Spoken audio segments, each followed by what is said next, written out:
Sain UU, tasain UU, yang artinya halo Rebahaners dimanapun kalian berada, bagaimana kabarnya? Kembali lagi bersama saya John, still in the house. Karena sudah banyak komentar dari teman-teman yang mulai kekurangan asupan adrenalin, kali ini saya akan merangkum sebuah film berjudul Bleed for Pass tahun 2025, menceritakan tentang seorang preman pasar yang berkawan dengan seorang pemuda yang bekerja sebagai penjual anjing, bekerja sama mencari uang dengan cara yang kekerasan, sehingga daripada banyak bercocot-cocot di awal yang membuat nasi di piring Anda keburu habis, maka langsung saja pasang handsfree, simetriskan khusus rebahan, kencangkan celana dalam, selamat menonton dan cekicrot. Get it when I get back.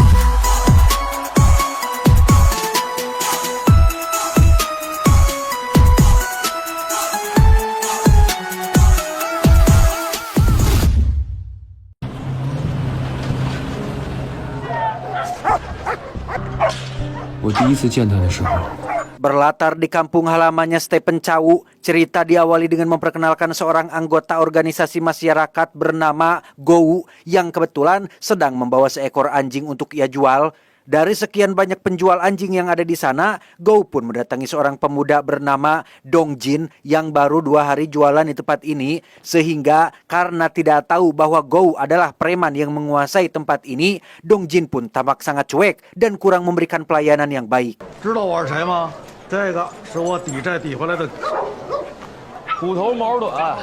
Dari penuturan Gou, anjing tersebut adalah milik salah satu nasabahnya yang berniat membayar hutang karena tidak punya uang tunai. Menurut nasabahnya, anjing ini adalah anjing mahal blasteran hasil perkawinan antara Bulldog dan Baskom. Namun Dong Jin yang lebih tahu soal dunia peranjingan pun menawarnya dengan harga murah setelah melihat jika anjing itu hanyalah anjing biasa yang tidak terlalu berharga.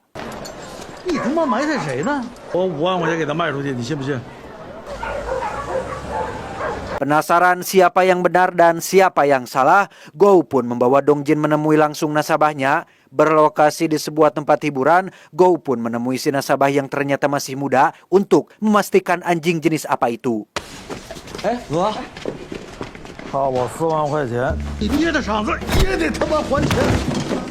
Pada akhirnya terkuaklah bahwa anjing itu memang hanya anjing biasa yang harganya murah. Si nasabah sengaja berbohong karena tidak punya uang untuk membayar utangnya. Yang tepat saat Gou akan menghajar si nasabah, muncullah antek-antek ayahnya yang kebetulan bekerja di tempat hiburan ini sehingga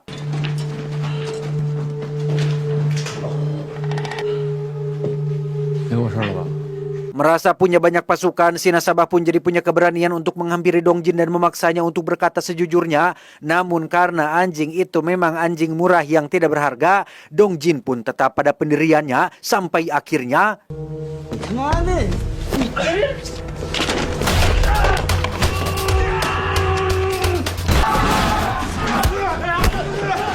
ya, terjadilah perkelahian antara Dong Jin melawan 20 preman sekaligus, di mana Dong Jin ini ternyata adalah sosok pemuda yang punya nyali tinggi dan tidak suka ketika tidak dihargai. Sementara untuk Gou, ia hanya menjadi penonton saja, menyaksikan Dong Jin dikeroyok rame-rame oleh para preman tersebut.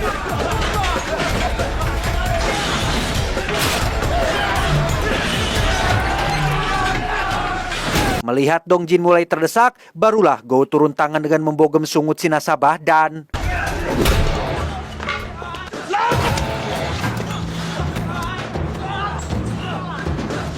meskipun sudah lanjut usia, Gou ternyata masih jago dalam hal gegelutan. Bahkan ia mampu memanfaatkan barang-barang yang ada di sekitar, dan inilah aksi beliau yang memukau.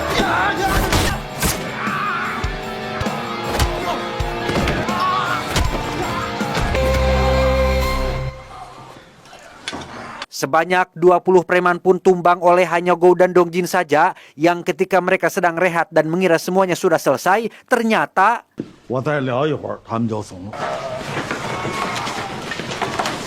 melihat pasukan yang baru datang jumlahnya lebih banyak, Dong Jin pun mendorong Gou untuk maju ke depan, tetapi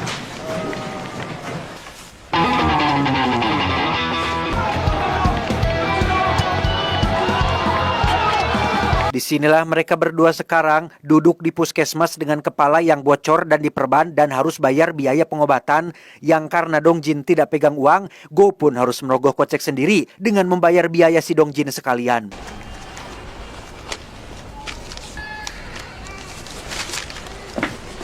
Pulang dari puskesmas, Go mendatangi sahabatnya sesama preman bernama Sansan untuk bermain mahjong bersama di tempat judi miliknya. Yang tak berapa lama muncullah seorang tamu yang ingin menemui Sansan dan sepertinya ingin membicarakan sesuatu yang sangat penting. 得把这药费挣回来。 Tepat saat Sansan mengajak tamunya ke ruangan pribadi, muncullah Dongjin yang ingin mengganti uang biaya pengobatan yang tadi ditalangi, di mana Sansan sendiri terlihat cukup terkejut saat baru mengetahui siapa tamunya yang ternyata adalah seorang polisi yang bermaksud meminta jatah. 那我们就不要要完结了，还有多少？我都要了。 Karena Sansan adalah orang yang keras, ia pun menolak memberikan jatah yang diminta, sehingga si polisi pun terpaksa mengerahkan seluruh pasukannya untuk mengepung tempat ini. Sampai ketika ketegangan mulai memuncak, Dongjin yang polos pun dengan santainya minta izin untuk pergi dengan alasan tidak punya keterlibatan dengan mereka semua.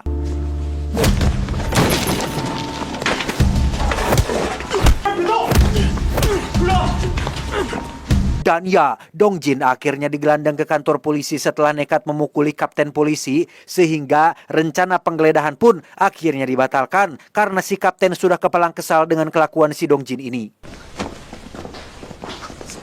没事没事没事，接着玩接着玩啊！啊，打警察了！哎呀，我刚认识了一兄弟，脑子不太好啊，这个。 Dan Anda akan cukup terkejut saat mengetahui siapa sebenarnya Dongjin. Ya, ia ternyata adalah seorang polisi mata-mata yang ditugaskan untuk menyelidiki bisnis narkoba yang diduga dijalankan oleh Sansan dan kelompok mafianya. Di mana Dongjin sendiri sebenarnya bukan seorang intel ataupun polisi satres narkoba, melainkan berasal dari divisi pelatihan anjing pelacak karena dianggap sesuai dengan kriteria mata-mata yang dibutuhkan. 冠军，冠军， 吃消了吧？时间差不多了。 2 minggu berlalu setelah Dongjin pura-pura mendekam di sel penjara, ia pun dibebaskan dan langsung dijemput oleh Go yang mengajaknya datang ke rumah. Di sana Dongjin disambut oleh istrinya Go yang sudah memasak makanan yang cukup enak dan mereka pun makan bersama. 吃这个吧，你打捞吧。 Tanpa bertele-tele, Go pun memuji nyali Dongjin yang berani memukuli seorang kapten polisi di depan semua orang, yang pada intinya Go berniat mengajak Dongjin untuk bekerja sebagai partner kerjanya dan ia pun langsung menyetujuinya. 你叫我一声狗哥。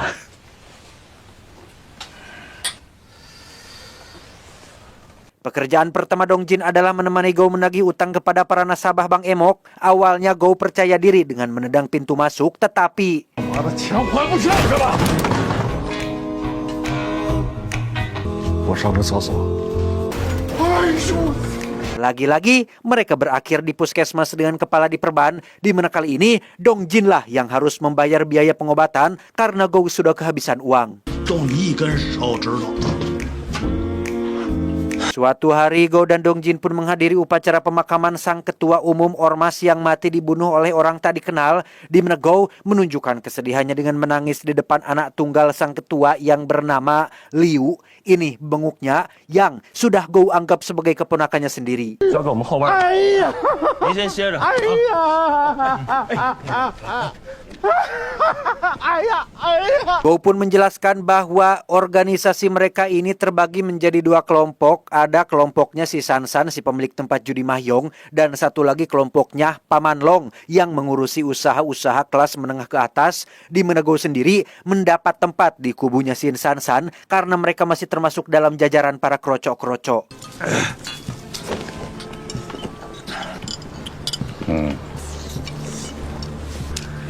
Tak lama, muncullah Paman Long dan pasukan yang mendatangi tenda mereka untuk mengucapkan bela sungkawa sekaligus memberikan janji akan segera mencari siapa pelaku pembunuh sang ketua, di mana Paman Long curiga jika pelakunya ada di antara mereka semua dan ia dengan halus menuduh Sansanlah orang yang melakukannya.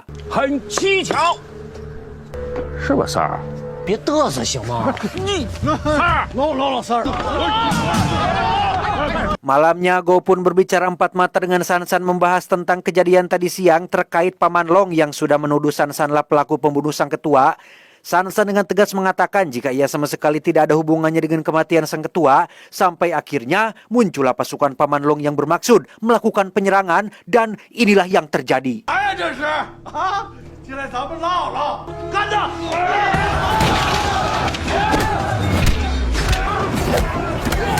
Tepat saat kedua kubu sedang sibuk berkelahi, Paman Long yang menunggu di luar pun didatangi oleh orang tak dikenal yang mengendarai sepeda motor dan...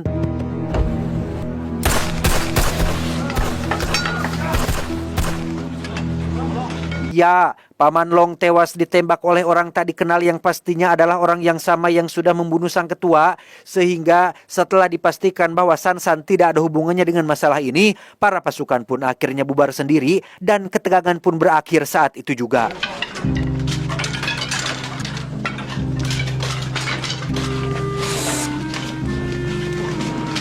Beberapa waktu berlalu setelah San resmi menguasai semua bisnis yang sebelumnya dipegang oleh Paman Long, Go dan Dongjin sendiri kini semakin akrab. Tepat saat makan bareng di rumah, Dongjin tak sengaja melihat bekas suntikan pada lengan istri Go karena ternyata istrinya diketahui adalah mantan pecandu narkoba yang kini sudah sembuh total. 这都是因为这事儿，也怀不上孩子。来来来。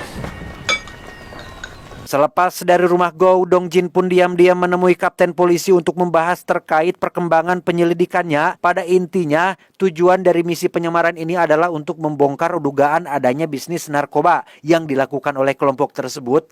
Alasan kenapa Dongjin mendekati Go adalah karena Go dianggap sebagai lone wolf, istilahnya itu lone wolf atau orang netral lah yang tidak memihak kepada salah satu kubu. Setelah kematian sang ketua umum, kini kepemimpinan diambil alih oleh Liu, putra tunggalnya. Paman Long mati, maka si San lah yang akan Liu tunjuk untuk mengurusi semua bisnisnya di lapangan. Secara tidak langsung, Go pun akan ikut dilibatkan dalam beberapa bisnisnya yang masih tersembunyi, sehingga itu memberikan peluang untuk Dongjin bisa lebih dekat dengan tujuan dari penyamaran atau misi penyamaran ini. 你毛着点儿，知道了。 Untuk itu, Dongjin pun mulai membawa anjing peliharaannya kemana-mana yang tanpa Go ketahui, anjing tersebut sebenarnya adalah anjing terlatih yang mampu mencium dan melacak narkoba. 走走， 我咋了？ 哪儿来的狗啊？我刚收的。 随便吧。 Sesuai prediksi, San pun menawarkan satu pekerjaan khusus untuk mengambil barang di suatu tempat. Tidak disebutkan barangnya apa. Go langsung menerima pekerjaan tersebut. Ponsel mereka berdua pun disita agar tidak bisa melakukan komunikasi, sehingga sudah jelas jika barang yang akan mereka ambil tidak lain dan tidak bukan adalah narkoba.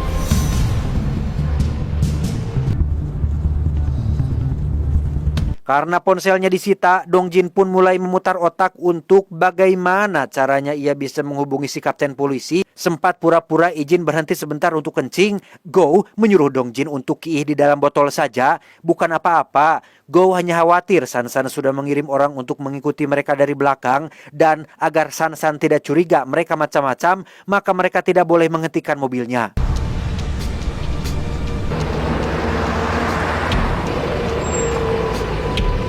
Saat Go sedang membayar tiket jalan tol, Dongjin akhirnya punya kesempatan untuk menghubungi si kapten dengan cara memanfaatkan anjing peliharaannya untuk memberikan secari kertas kepada petugas jalan tol yang ada di sana, di mana isi kertas tersebut adalah sebuah instruksi agar kapten datang ke lokasi pengambilan barangnya.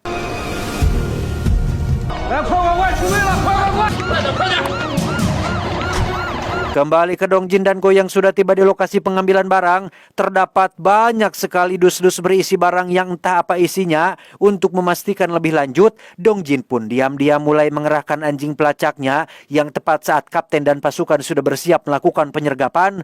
Dongjin pun terkejut saat menyadari jika tak ada narkoba sama sekali dalam dus-dus tersebut, sehingga ia langsung melepaskan anjingnya guna memberikan kode rahasia agar misi penyergapan dibatalkan.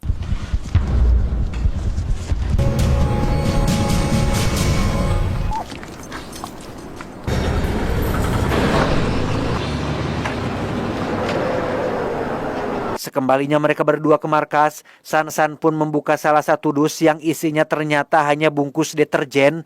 Lantas, apa maksud dari semua ini? Ya, San rupanya sudah mulai mencurigai adanya polisi yang menyamar di antara mereka. Rencana barusan adalah salah satu jebakan untuk mengecoh pihak kepolisian, di mana Dongjin lumayan ada rewas ketika ditanya, apakah kamu polisi? Dan tebak seperti apa reaksinya? 你是警察？ San pun kemudian menawari pekerjaan yang asli, yaitu mengambil barang yang kali ini adalah narkoba sungguhan, di mana Go menolak pekerjaan tersebut dengan gaya bercandanya. Sedangkan untuk anjing pelacak milik Dongjin, San tertarik dengan anjing tersebut dan ingin memilikinya untuk ia pelihara. 走进这边。 Selepas menemui San, Go dan Dongjin pun pergi ke tempat pemandian air panas untuk menenangkan diri.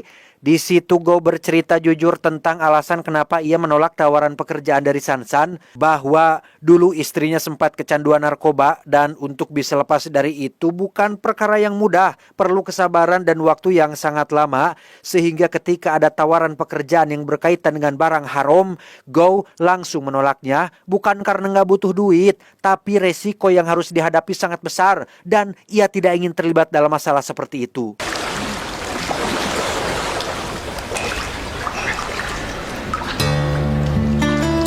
Dengan fakta bahwa Go sudah tidak bisa diandalkan lagi, Kapten pun memerintahkan Dongjin untuk menerima tawaran dari San.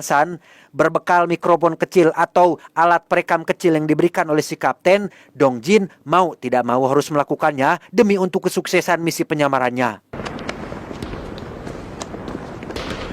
谁呀？ Berlokasi di warung makan Teh Yuli, Go pun cukup terkejut saat mendengar jika Dongjin tertarik untuk menerima tawaran pekerjaan dari San dengan alasan sedang butuh uang tambahan. Go sempat mengajaknya untuk pulang saja dan jangan terlibat dalam pekerjaan seperti ini. Namun, apa tanggapan Dongjin? 走了。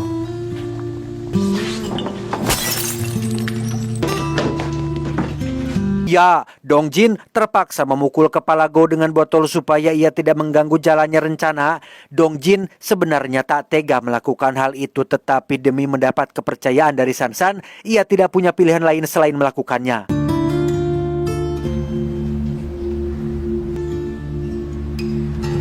Tiba di hari pengambilan barangnya, saat semua anak buah San sedang melakukan persiapan, Dongjin pun diam-diam menghubungi si Kapten agar bersiap-siap menuju lokasi pengambilan barang, sehingga si Kapten dan pasukan pun langsung bersiap dan akan meluncur ke lokasi saat itu juga.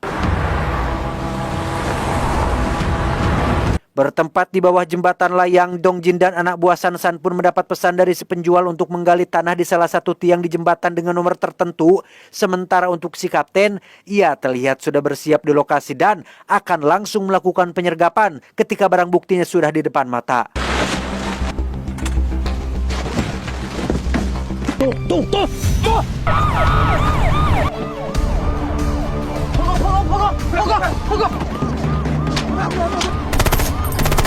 Dan ya, seluruh anak buah San pun langsung kepanikan saat para polisi datang ke lokasi. Mereka terlibat baku tembak yang cukup menegangkan. Sementara untuk Dongjin, ia berusaha mencegah salah satu orang kepercayaan San yang berniat untuk kabur sehingga...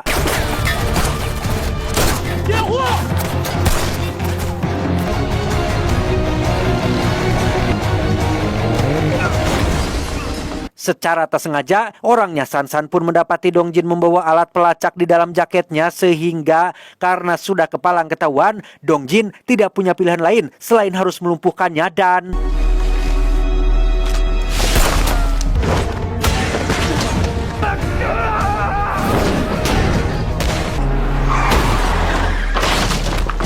Tak diduga, Go mendatangi lokasi untuk memastikan Dongjin baik-baik saja, di mana si anak buah pun segera memberitahu bahwa Dongjin adalah seorang polisi. Namun karena Go lebih mempercayai Dongjin yang sudah ia anggap sebagai saudara sendiri, Go pun langsung membawa Dongjin pergi dan meninggalkan si anak buah sekarat di tempat tersebut.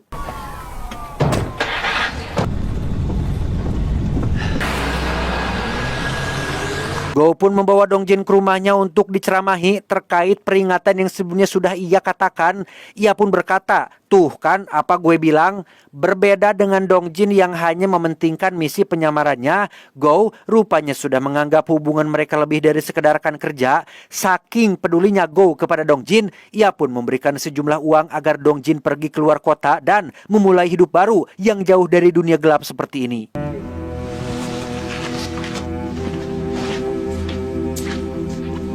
Tepat saat Dongjin akan pergi, muncullah anak buah Liu yang datang untuk membawa mereka berdua ke markas. Setibanya Go dan Dongjin di lokasi, sudah ada Sansan dan Liu yang sedang makan enak dan bersikap mencurigakan, seolah-olah sudah mengetahui rahasia akan sesuatu.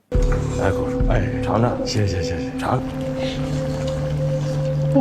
好吃吗？不好，不好。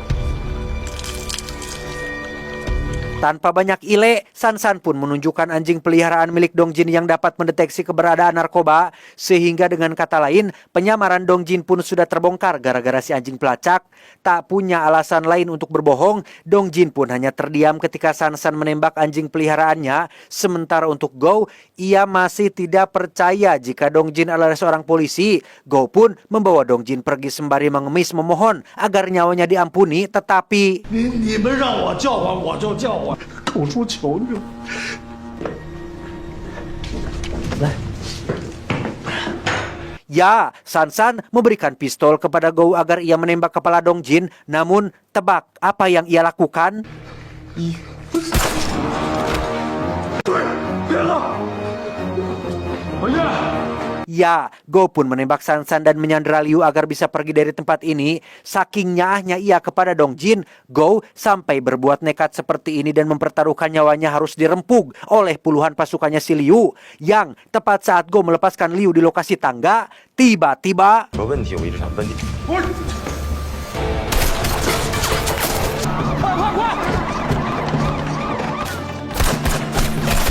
Beruntung pelarian mereka terbantu oleh si kapten yang datang ke lokasi. Sementara para preman sedang sibuk baku tembak dengan polisi, Go dan Dongjin pun harus dikejar oleh Liu yang membawa senjata api. Dan inilah yang terjadi.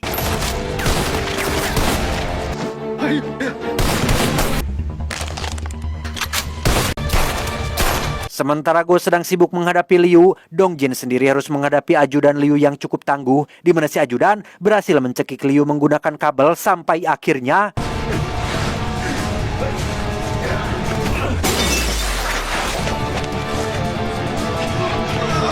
Melihat Dongjin sedang butuh bantuan, Go pun seolah punya kekuatan tambahan untuk membanting Liu dengan sangat keras. Menggunakan serpihan pisau cutter yang masih menancap di dadanya, Go pun terus mencoba memutuskan kabel supaya Dongjin bisa selamat, meskipun Liu terus menyakitinya dari belakang.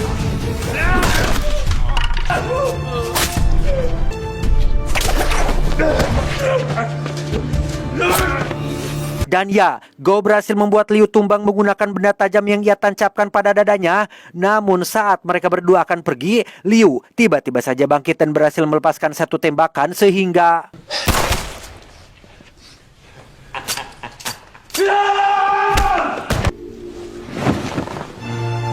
Sungguh, malangnya nasib Go yang harus sekarat setelah ditembak Liu dari belakang.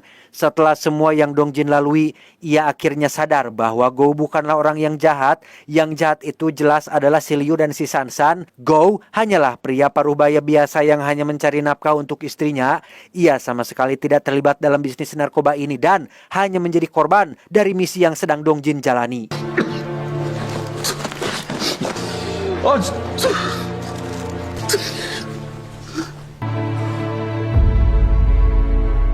Beberapa waktu berlalu setelah misinya selesai, Dongjin pun mengunjungi rumah Go yang sudah kosong setelah sang istri pindah ke kampung halaman. Dongjin datang ke sana untuk sekedar menghormati mendiang Go yang kecil besarnya telah ikut berkontribusi dalam kesuksesan misi kemarin, di mana hatinya seketika hancur saat Dongjin tak sengaja menemukan alat perekam suara yang ada di dalam laci karena ternyata...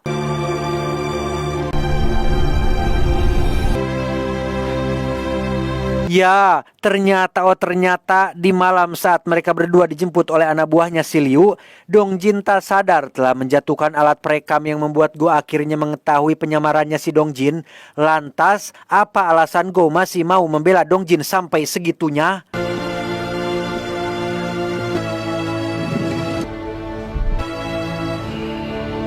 Disinilah Dongjin akhirnya sadar tentang arti dari sebuah ketulusan dan kesetiaan. Go rela mengorbankan nyawanya sendiri untuk seorang teman. Meski Go sudah tahu bahwa Dongjin adalah seorang polisi, ia sama sekali tidak mempermasalahkannya dan tetap membela Dongjin meski nyawa sebagai taruhannya.